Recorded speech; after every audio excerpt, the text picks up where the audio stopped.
به نام خداوند رنگین کمان کسری کامیابی هستم، پایه 7 فصل 6 ریاضی. یک سوال به ما داده استوانه که شعاعش 2 هستش و ارتفاعش هم 5. اول از همه فرمول رو می نویسیم. V مساوی با SH که S به معنای مساحت و H هم به معنای ارتفاع.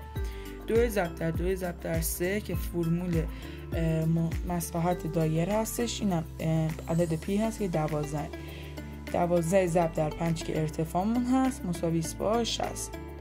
سوال بعد یک سوال داده که مثل همون سوال بالایی هستش اما یک نکته انحرافی داره. اینجا به ما بالاش رو یعنی داده 4 ولی قطرش باید دقت کنیم. حالا چیکار کنیم؟ قطر رو تبدیل به شعاع بشه. قطر تقسیم بر 2 مساوی با شعاع. 2 ضرب در 2 ضرب در 3 مساوی با 12. 12 ضرب در 5 مساوی با 60. مثل همون سال بالایی شد اما این دفعه با قطر به ما داده بود. سوال سوم یک استوانه داده به شعاع 6 و ارتفاع 9. V مساوی SH 6 ضرب در 6 ضرب در 3 مساوی با 108. 108 هم ضرب در 9 مساوی با 972. سوال 4 یکی از مهمترین سوالا هستش. یه استوانه به ما داده که انگار نصف شده و بالا داره نشون میده که ما خیلی کار نداریم، فقط با اون نصف شدن استوانه کار داریم که در ادامه بهش میپردازیم. به من قطرش رو 8 داده و ارتفاع رو 25. فرمول همیشه باید بنویسیم، الزامی هستش. V مساوی SH 8 تقسیم بر 2 مساوی با 4. چون این کار کردیم؟ چون که اینجا قطر رو داده، ما شعاع رو میخوایم. برای میگیم 4 ضرب در 4 ضرب در 3 مساوی با 48 تقسیم بر 2 میکنیم. چرا تقسیم بر 2 میکنیم؟ چون که این استوانه که اینجا هستش نصف شده انگار که میشه 24. 24 هم ضرب در ارتفاعمون که 25 هست مساوی با 600. این سوال هم یکی از مهمترین سوال ها هستش که در امتحان 100% میادش.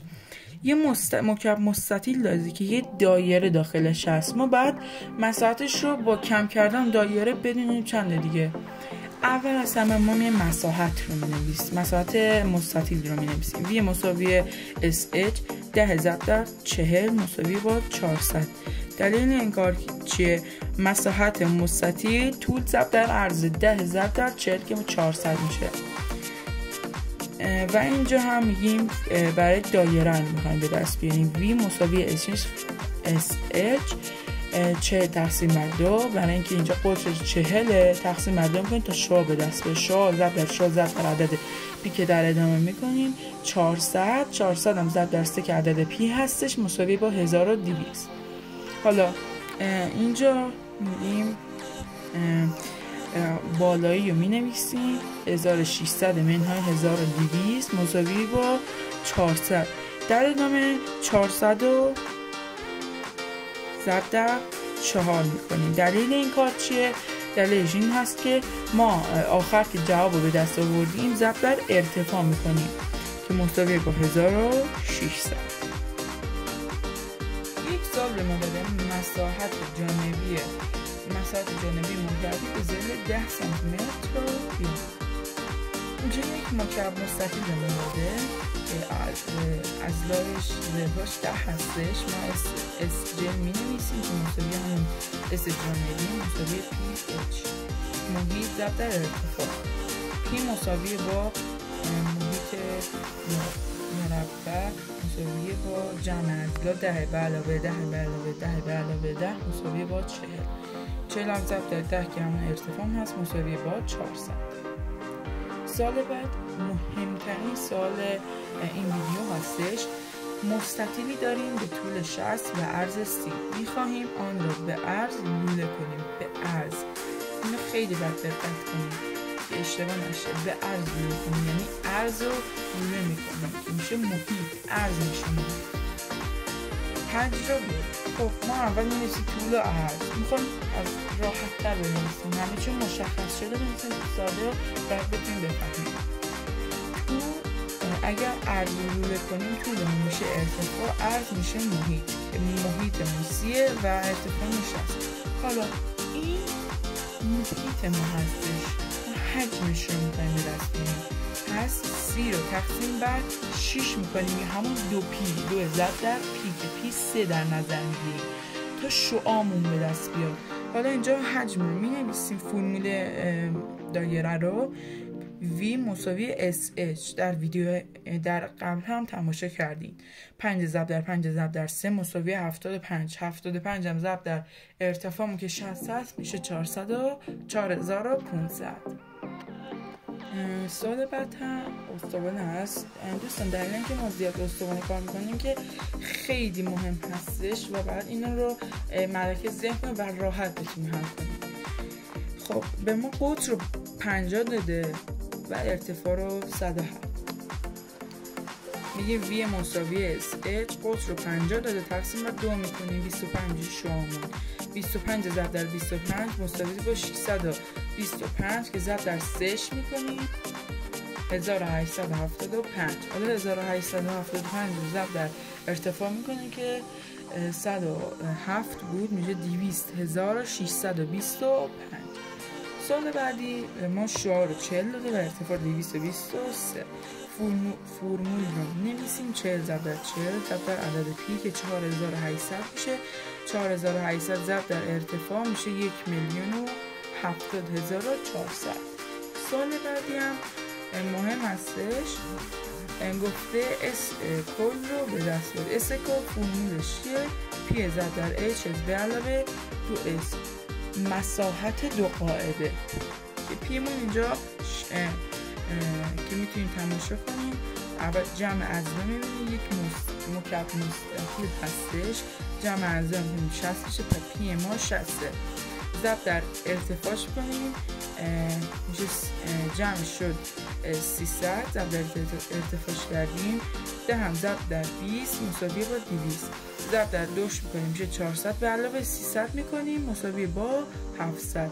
این 400 جمع دوتا قاعده مون بوده که 200 بوده، ضرب در 2 کردیم. سال بعدی هم یک استوانه داده، شعاعش 12 و ارتفاعش 3. فرمول رو می نویسیم. 12 ضرب در 12 ضرب در 3 مساوی با 432 ضرب در 3 میکنیم میشه 1296.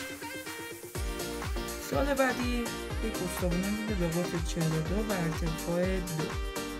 42 رو تقسیم بر 2 میکنیم میشه 21. 21 ضرب در 21 ضرب در 3 مساوی 1323 ضرب در 2 میکنیم مساوی با 2646. سال بعدی هم یک استوانه رو دوباره به ما به شعاع 2 و ارتفاع 3. 2 ضرب در 2 ضرب در 3 مساوی با 12. 12 ضرب در 3 مساوی با 36. سال بعدی به ما داده که شعاعش 20 و ارتفاعش 2. 20 ضرب در 20 ضرب در 3 مساوی 1200. 1200 هم ضرب در 2 مساوی با 2400. به خاطر اینکه انقدر سریع میگیم تمرینه و با مشاهده این ویدیو و تمرین خودتون خیلی راحت تر میکنین همچین سوالا رو حل کنین. این ویدیو مخصوص به استوانه هستش و لابلای اونها یه سری نکات ریز ولی خیلی مهم رو هم گذاشتم، مانند اون دایره که وسط مکعب مستطیل و در می‌آوریم. سوال بعدی به ما گفته مستطیلی داریم به طول 60 و به عرض چه می‌خوایم آن را به عرض دوران بدهیم. به عرض گفته دوران هم باید بدیم، نه لولش کنیم. حد را بیابید. خب ما می‌نویسیم دوباره همون راهکار ساده ولی راهکار مهم که راحت‌تر بتونیم جمع رو پیدا کنیم. طول عرض رو می‌نویسیم. شعاع و ارتفاع. عرضمون میشه ارتفاع، گفته به عرض دوران بدیم، یعنی عرض رو میگیریم و میچرخونیم که دورانش بدهیم. عرض میشه ارتفاع، طول هم میشه شعاع ما. شعاعمون 40 و یه نکته دیگه در دوران دیگه نمیخواد تقسیمش 6 کنیم تا شعاع به دست بیاد. وقتی به دست بیاریم دیگه خودش اون طولمون دیگه شعاع هستش در این سال دیگه، یعنی نمیخواد تقسیمش 6 کنیم تا شعاع به دست بیاد، خودش شعاع هستش. و عرض هم مساوی با ارتفاع که مساوی 60 هستش. میگیم 40 ضرب در 40 ضرب در 3 مساوی با 4800. 4800 هم ضرب در 60 مساوی با 288000. و در این سال آخر هستش مستطیلی داریم به طول 60 و عرض 30. میخواهیم آن را به طول لوله کنیم.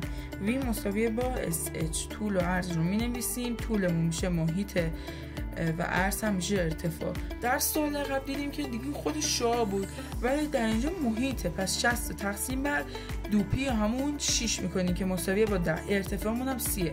10 ضرب در 10 ضرب در 3 مساویه با 300. 300 هم ضرب در 3 مساویه با 9000. خیلی ممنون بابت تماشای این ویدیو. ممنون میشم ویدیو رو لایک کنیم، کانال رو ساب کنیم و به دوستاتون معرفی کنیم. خدا نگهدار.